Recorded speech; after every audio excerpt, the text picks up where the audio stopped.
Hey, hi, hello, welcome to another 20 minutes till dawn video. It's me, Cranberry. How's it going? Hopefully you're doing well. Today, we are trying something a little fun, a little funky. Hopefully it goes pretty well. I'm not going for a super high kill count here. Today is not one of those days. We are trying to do something, not great. We are trying to crash the game. That's the goal here today.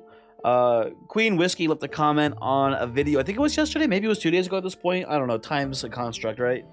But she left a video saying something along the lines of trying to make a video crashing the game. Now, I have tried to make a video, I'm pretty sure already, crashing the game, and I'm pretty sure it didn't work. Way back when the Magic Bow first got introduced, there was a really crazy bug with it where when you try to recall the bullets, I guess the arrows, sometimes it would not recall them and would leave them floating in the air permanently. And you could create so many of these that it just caused a bunch of lag, basically. It was really cool. It was really neat. The projectiles, when they were stuck, still had a hitbox on them, so it was just wiping out the enemies as they spawned, basically. It was really interesting. But that got fixed, obviously, because it was not intended and way too strong. And it lagged the game unbelievably. I will say, I have crashed the game once before successfully, though, and it was an endless run where I left it running overnight, came back the next day, tried to move, and the game crashed. So it is possible to crash the game in endless mode pretty easily, or it was at least when I tried to do that, I guess. We'll see how easy it is, because Blue Orange suggested something that I don't think I've ever tried before, using the Magic Bow and trying to go infinite. And by going infinite, I mean, it's something I say a lot, and I don't think I've ever really explained what that means exactly, to me at least. Going infinite is when you are able to regenerate more ammo than you spend shooting, and you end up being able to shoot infinitely, right? Nothing too crazy there. Give you a quick peek at the runes. We're going pretty much all fire rate stuff here, nothing too crazy. Shield side, again, nothing too crazy. You know what, I guess for this, I will actually take Blessing here, because in this run, we actually kind of care about surviving. We don't care about getting a super high kill count, so I don't hate having Blessing in our pool there to start with. Go on Lightning, go on Magic Bow, and we should play on like an easier map. I guess we should go to the forest here. Shouldn't be too tough for us. Now, I apologize because I've been talking about it a lot, but I am going to continue talking about it in today's video. We're talking about Dark and Darker, baby. Everyone's talking about Dark and Darker, and so am I, because I am unbelievably hyped for the playtest. I hope it goes well. I'm pretty confident, like, it can't go too wrong no matter what they try to do. This is interesting. Assassin is really good for getting a high kill count, but is it better than double shot for the sake of surviving? I don't think so. I was taking a double shot here for the sake of not dying. I think this is actually going to be better in the early game too. And there's an argument that double shot is actually, if you're going for a super optimized RNG here, you take like double shot first, and then you start taking the other things, other like Fusillade, not Fusillade, but like take aim, probably for this build penetration, and then assassin. That would probably be ideal RNG. I don't know, it doesn't matter too much. Taking Soul Reap here. Earlier you see it, the better you get, the better this is too, so that's nice. Anyway, Dark and Darker. The devs did a Q&A for it the other day on a live stream, and I didn't watch the full thing, but I watched some of it, and I also looked at some Spark notes about what they talked about. Couple things here. One, and I'm very sorry to say this, it seems as though Soul Power is really good here, but I think I take Power Shot first. It seems as though, again, I'm sorry to say, Bard will not be in the upcoming playtest. I know it's sad. I cried too. But, you know, that's just the way it is. Also, my shield. Rip me. Oh, definitely give me rapid fire here. We're going for death rounds ASAP on this still. I still, every single build I'm playing, I'm just optimizing for like on hit effects now, I feel like. Just maybe not the right thing to do, I don't know, but it's been so strong for me. Kind of just how I play the game now, I guess. But, I'll take Soul Powered here, absolutely. Absolutely.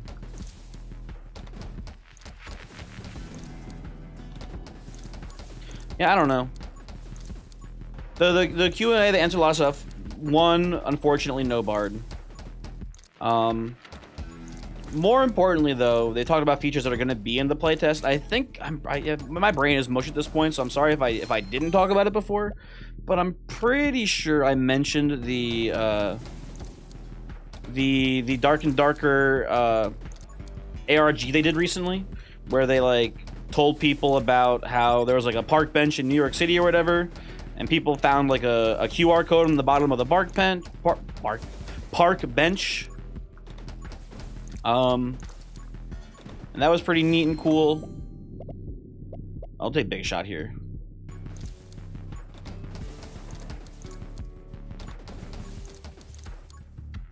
And anyway, the point being is that they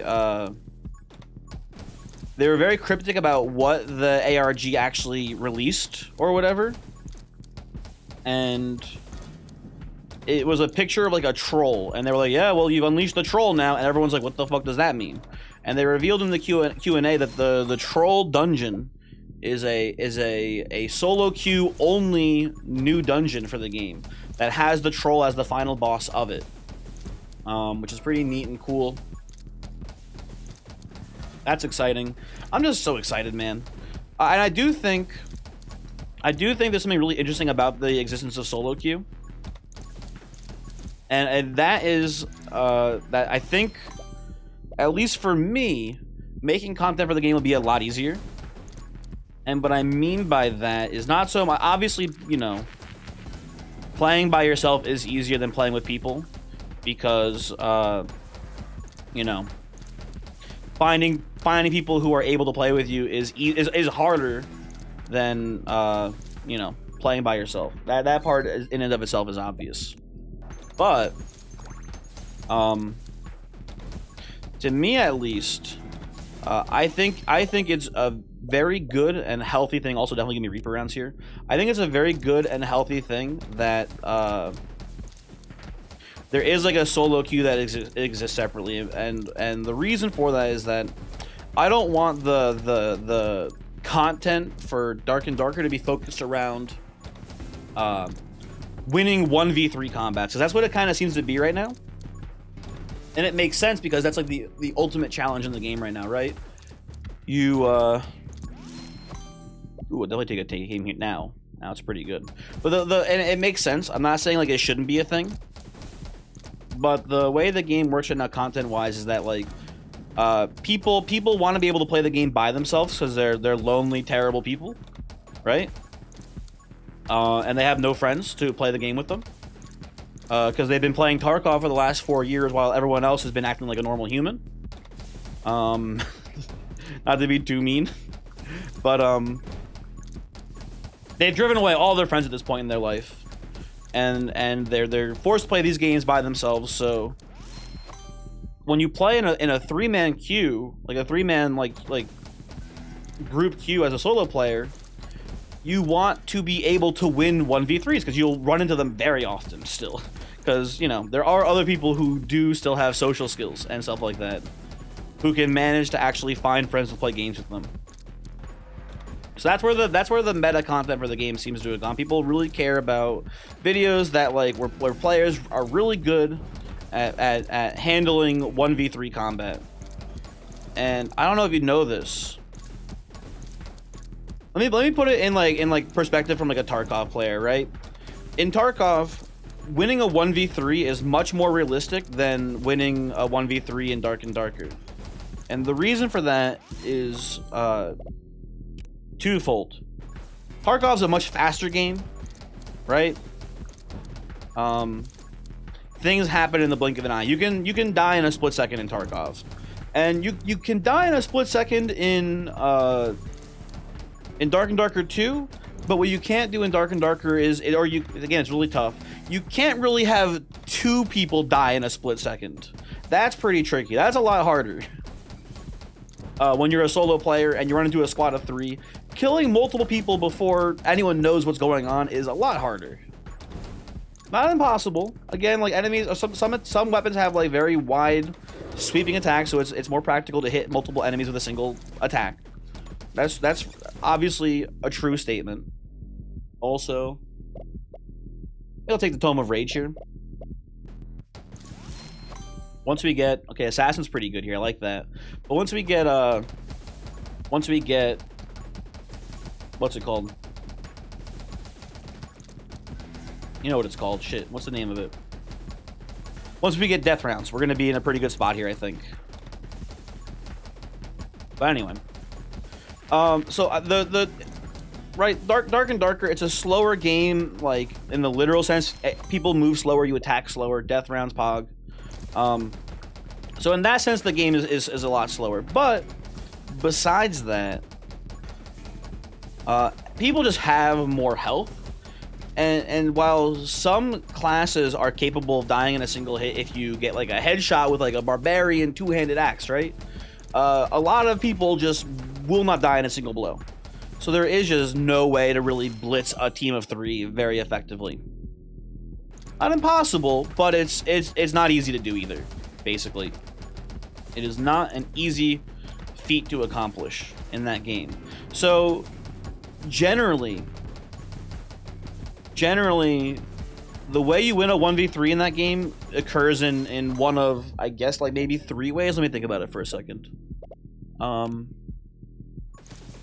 So the way you really win 1v3s in that game is, 1, the people you were playing against have to be rude, but are just really, really bad at the game. That can happen. You can find people who are, you know, new to the game. They don't know what's going on. If you're an experienced player, you can dice people up, no problem. You're playing like a wizard, and you're against a full squad of people, and it's their very literal first dungeon. I will bet on that wizard pretty much every time.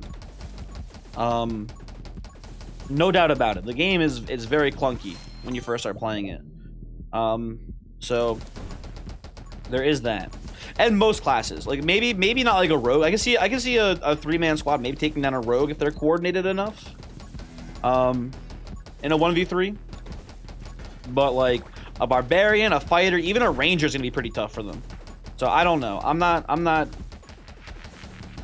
buying that. Not that anyone's running around saying that it's likely or whatever, but I just don't think it is realistic, right? So either one, they're really, really, really, really, really bad at the game. You're 1v3, and not to be rude, but that's not very impressive to me, right? If I'm watching a cool Dark and Darker highlight montage, and I'm seeing just like a guy find a bunch of like low level or literal first time players of the game, it's kind of easy to tell when people are not very good at the game.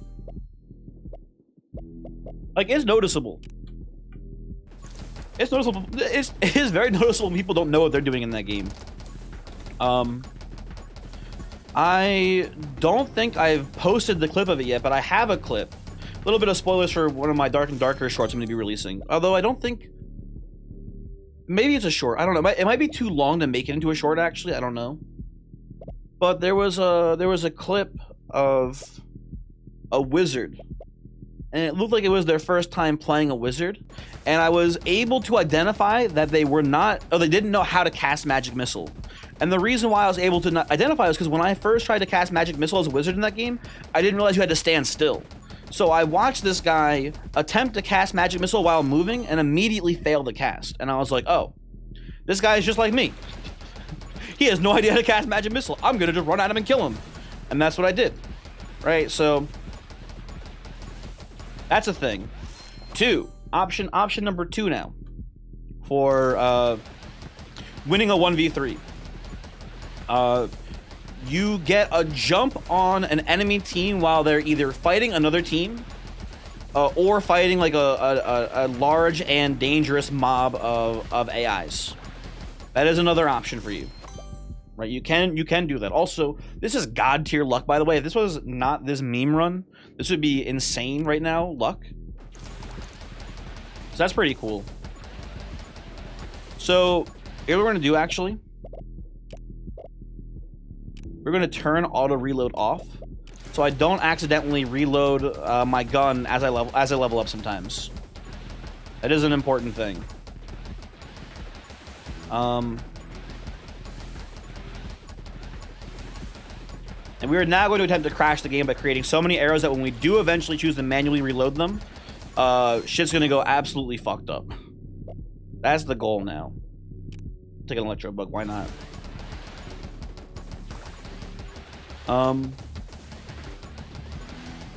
So option 2 is if you can get the jump on a team who's already preoccupied, and that's a good way to win a 1v3. But the issue with that is that's not very impressive, because you just, again, think about it from like a content creator perspective here. You want to do cool and impressive things, and ambushing and killing like a 3-man squad that's in the middle of fighting someone or something else is just not that cool. I'm sorry to say, it's just not very interesting to most people. I'll take a gun master. We're not taking miniclip, by the way, for this, for what should be obvious reasons. We're trying to make as many projectiles on the ground as possible here. So yeah, none of that.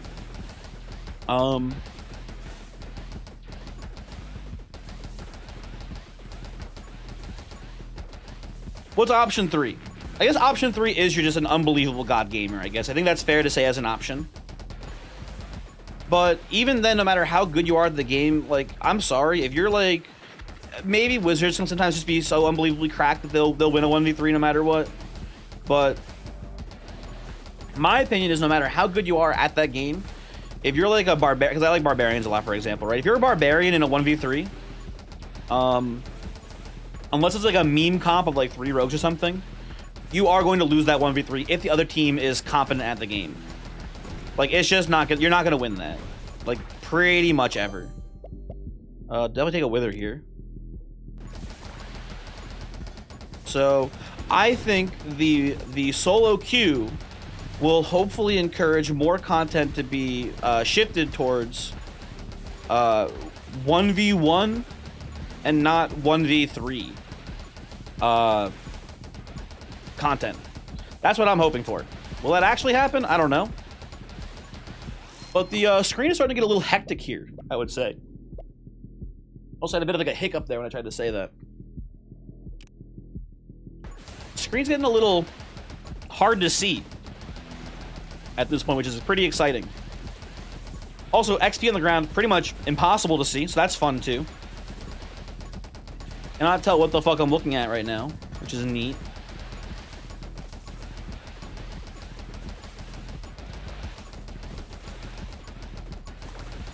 I think we're in control of this one at this point. I don't think there's any risk of us losing. What there is a risk of us doing is potentially versus the Shogath to not trigger enough lightning to get our ammo back. That is a possibility, I suppose. I'm not too worried about that. Now, I think here I will take Ritual because I don't really care about the other perks here. You can go for like Age Dragon, but it's pretty late in the game for that. And then the other summons, you know, whack. Well, Ghost Friend at this point is kind of cool, actually. With our Kunoichi, Ghost Friend is kind of neat.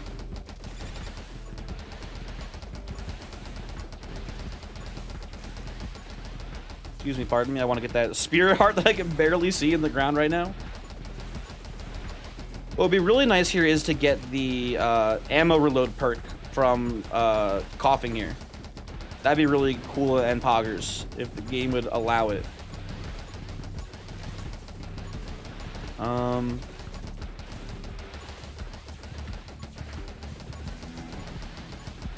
Coughing, please die. The hardest part about this is I just can't see the enemies at this point. It is genuinely just too obfuscated at this point. I cannot see anything on the screen really very efficiently. I don't think I have poor vision, and I feel like I actually probably have pretty good vision in the grand scheme of things, but this is a little tricky. Is he dead? Oh no, where'd he drop? There, I found the box. Don't worry, everyone. Box acquired. Okay, I will take this. It's whatever.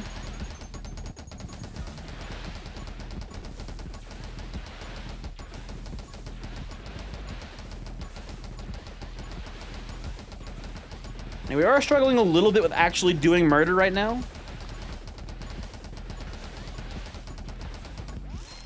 A tiny bit. I will take Stand Your Ground here, though. Stand Your Grounds are going to be pretty cool in the current situation we find ourselves in. I should probably just turn auto aim on at this point. It would probably be more efficient than me manually aiming, but I'm not a coward. But it would actually be pretty good here, I think.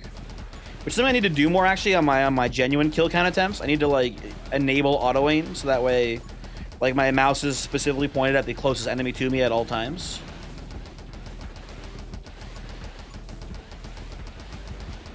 would be useful. Oh, another thing in Dark and Darker that I didn't talk about, because I have more or less exhausted, so low-key I am excited. Dungeons should be cool. Hopefully there's a shift in content that goes away from trying to do this unrealistic 1v3 content to more realistic like 1v1 content. Oh, that's great. But another really interesting thing that's going to be happening in the playtest is VoIP. They're doing their first attempt at having VoIP in the game, which I am a little bit scared of, but I'm also optimistic about now. When Escape from Tarkov first added VoIP to the game, I think everyone was kind of worried that the reputation of the Tarkov community would precede itself and it would end up being a gigantic shit show. And from my experience, it wasn't too bad. Now, I will say, I have had a couple people use a couple slurs in Tarkov VoIP, which I don't love. Not loving that, but I expected it to be like every single game, and it's only happened to me like twice ever. So I wouldn't call that a win, but I wouldn't call it a straight up loss either, I guess. I was pleasantly surprised at the lack of slurs in the game, basically. Right? Now, I just fucking can't see anything. God damn it. Now, what's going to be really interesting to me, at least, is how the Dark and Darker community... I'll take a splinter here, I think, by the way. How the Dark and Darker community is going to differ from the Escape from Tarkov community. Now, there's a lot of similar gameplay features in both games. That should be pretty obvious, I think. Can't believe I didn't get hit there. Actually, that's insane.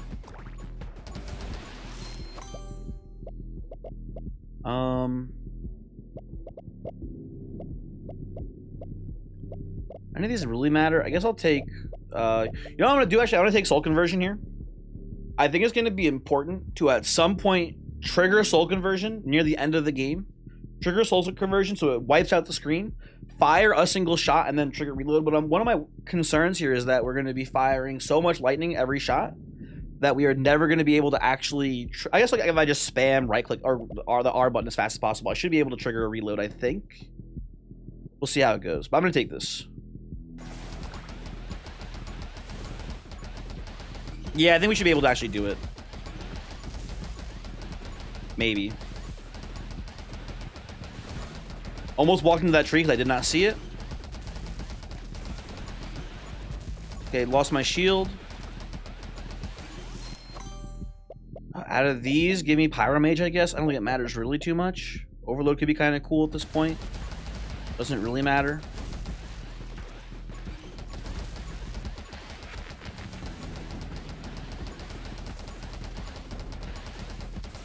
I just can't see anything, man. But anyway, I'm curious to see how the Dark and Darker community handles VoIP. I think it should be, my hope at least, my hope is that it is better. You can see the fucking box, by the way, from the zone we were just in. That's so funny. Oh, there goes my Kunoichi. That's a shame. So my hope, though, my hope is that the community is better behaved, because think about the inspiration for Dark and Darker. It is Dungeons and Dragons. And now, role-playing games have not always had a very good image. But I would say in the, I don't know, maybe last 10 years or so, it feels like. When did Critical Role start? Is I guess my question, because that's sort of when the I guess the outlook on the community in general seems to have taken a turn for the better. It does kind of feel like.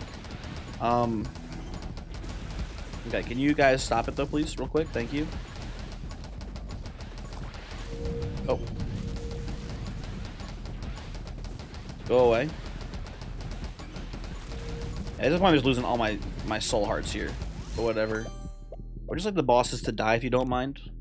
Would appreciate that game. Oh, there goes one. Thank you.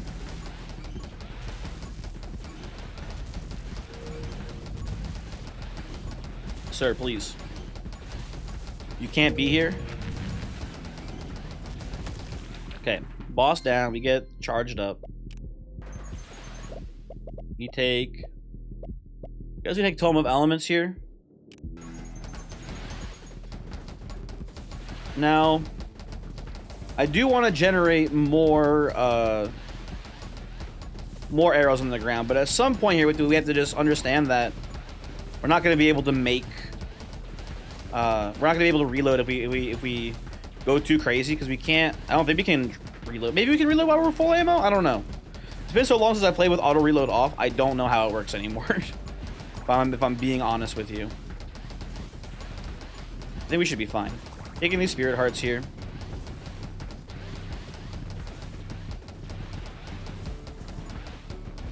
I want to get to the center of this mass of arrows to the best of my ability, right?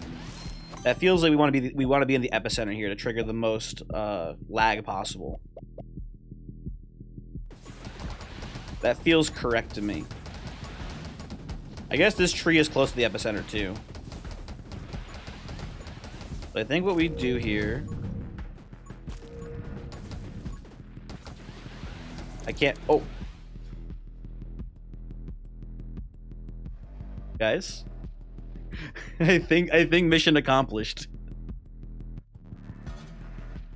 Hello? Game? I think mission accomplished. I think we crashed the game. My curse is not like the game seems to be frozen. Yeah, I'm getting the spinning wheel.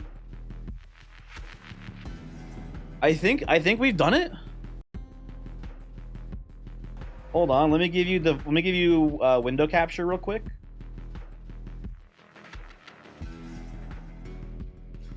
Oh, it's not even doing it. Oh, hold on, let me give you desktop capture. Sorry, desktop capture will be better.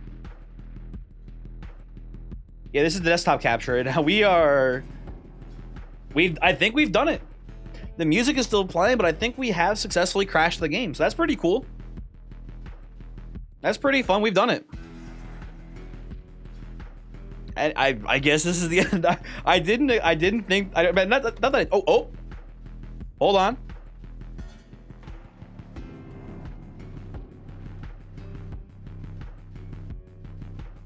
Okay, so it unfroze for a second. I heard the reload trigger. I heard the click.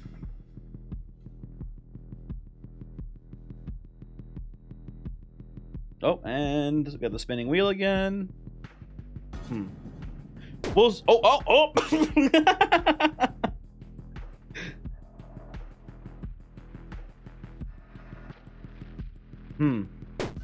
Oh, it's still going. It does appear to still be going.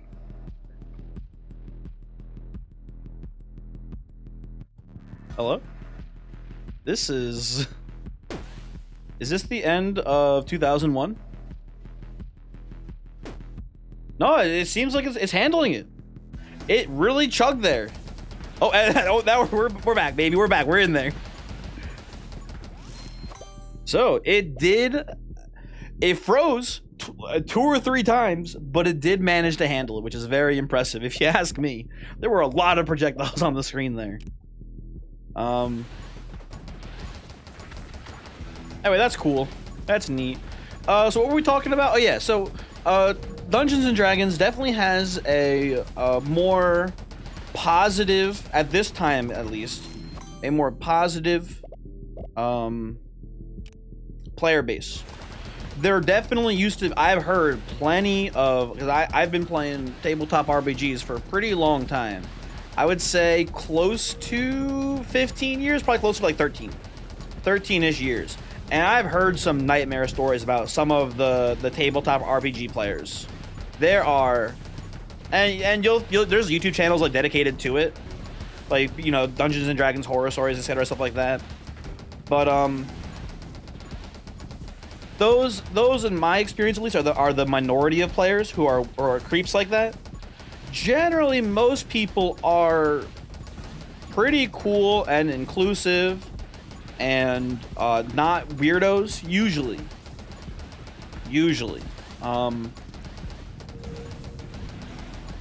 So I'm hopeful that like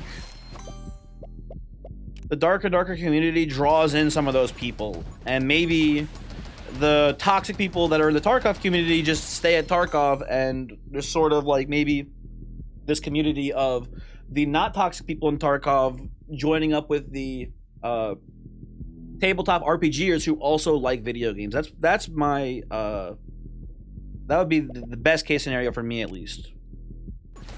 I would really enjoy a community that's more focused around that. And I don't know if the devs talked about that. It would be actually pretty cool if they did talk about it in their Q&A, but I doubt it. I extremely doubt it was anything that they talked about. Anyway, mini clip me, baby. Let's go. I'm not even gonna trigger before the thing ends. There you go. One more pull in.